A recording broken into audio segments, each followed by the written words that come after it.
kembali lagi dengan aku Kalista Saraganis. Kali ini aku datang dengan video baru yang sedikit berbeda dari biasanya. Kali ini aku akan membahas sedikit tentang Islam dan budaya Jawa. Ya udah, nggak usah lama-lama, mari kita bahas materi. Pertama yang akan aku bahas adalah apa itu budaya dan apa itu Jawa. Nah, teman-teman tahu nggak sih apa yang dimaksud dengan budaya itu?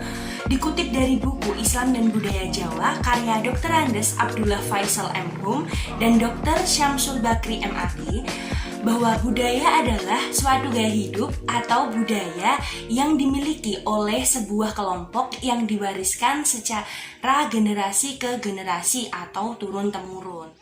Pengertian kebudayaan tadi kita bisa ambil keyword atau kata kuncinya seperti cara hidup, bentuk, kelompok, dan diwariskan dari generasi ke generasi.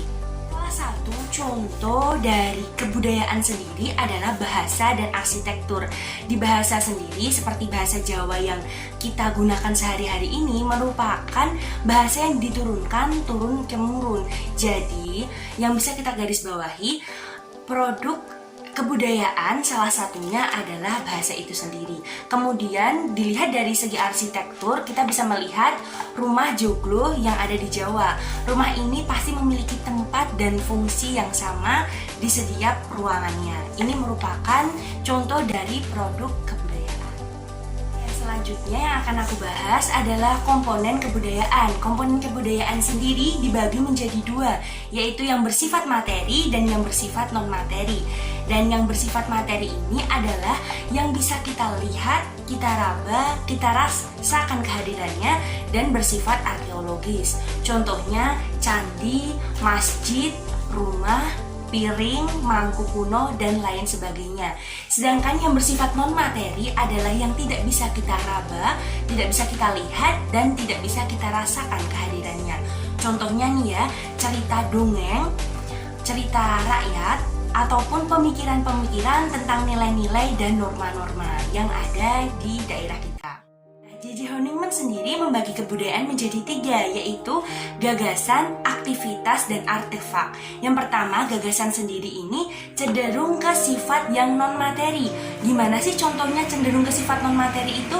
Cenderung ke sifat non-materi ini seperti orang Jawa yang diajarkan untuk andap asor atau memiliki sopan santun.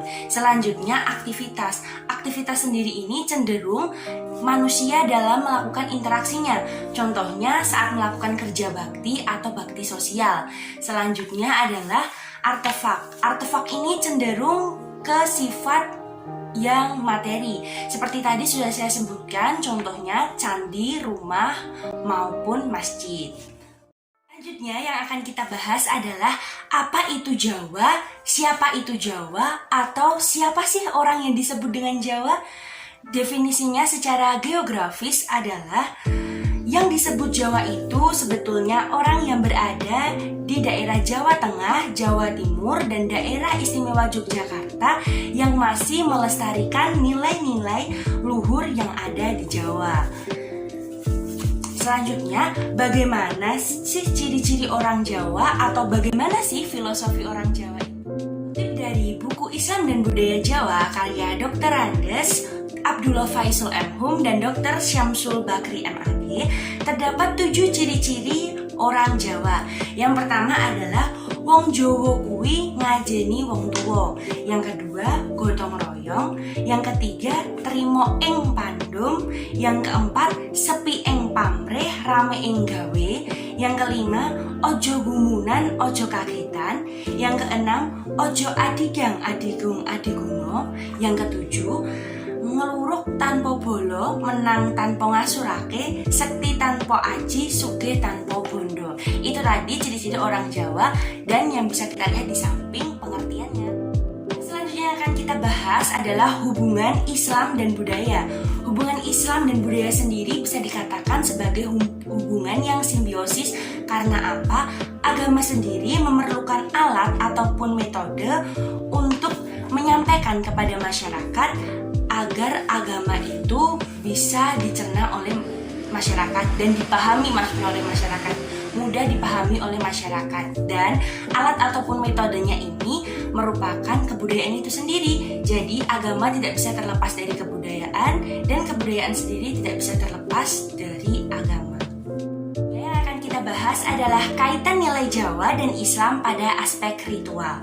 Nah, di sini agama itu mempunyai dimensi-dimensi seperti keyakinan, praktek, pengalaman, pengetahuan, dan konsekuensi-konsekuensi praktek keagamaan. Selanjutnya, universalisme kebudayaan Islam. Apa sih itu universalisme kebudayaan Islam? Adanya kemauan membuka diri dengan berbagai kebudayaan di dunia, termasuk kebudayaan lokal. Contohnya nih, yang universal aja ya, seperti Lebaran. Pasti semua umat muslim di dunia merayakan Lebaran. Dan lokalnya, yang membedakan Lebarannya ini adalah caranya merayakan Lebaran tersebut. Selanjutnya, yang universal adalah kewajiban menutup aurat. Nah, ini pasti semua umat muslim memiliki kewajiban untuk menutup aurat. Nah, contohnya yang membedakan adalah bahan yang digunakan untuk menutup aurat tersebut. Seperti hijabnya bisa, seperti pakaiannya. Kalau orang Jawa menggunakan batik maupun sarung.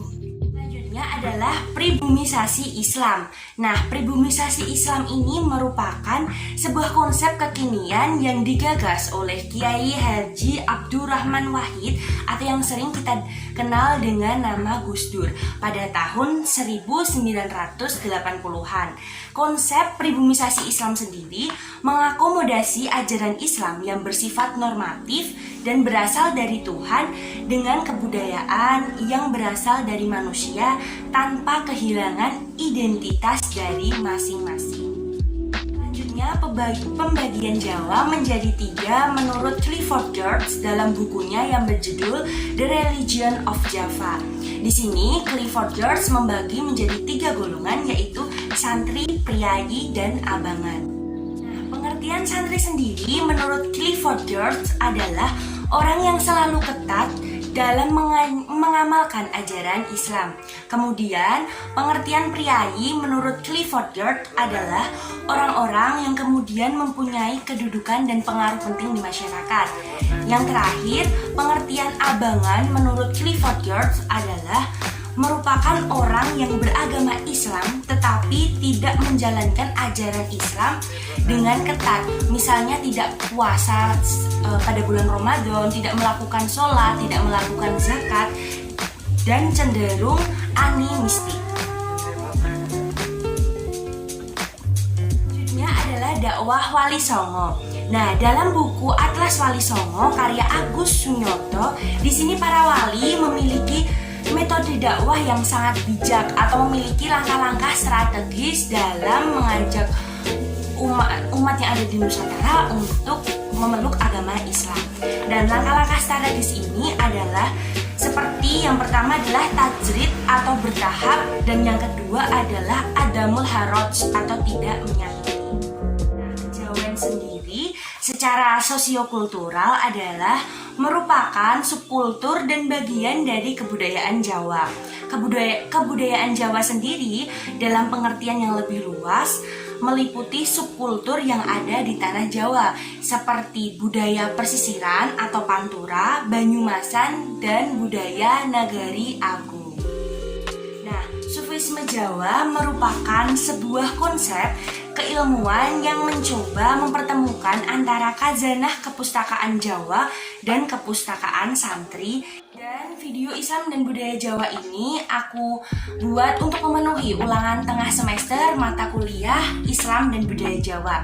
Ingat, di tengah pandemi ini kita harus selalu menjaga kebersihan dan juga kesehatan. Dan jangan lupakan pesan ibu. Wassalamualaikum warahmatullahi wabarakatuh. Ketemu lain kali lagi ya.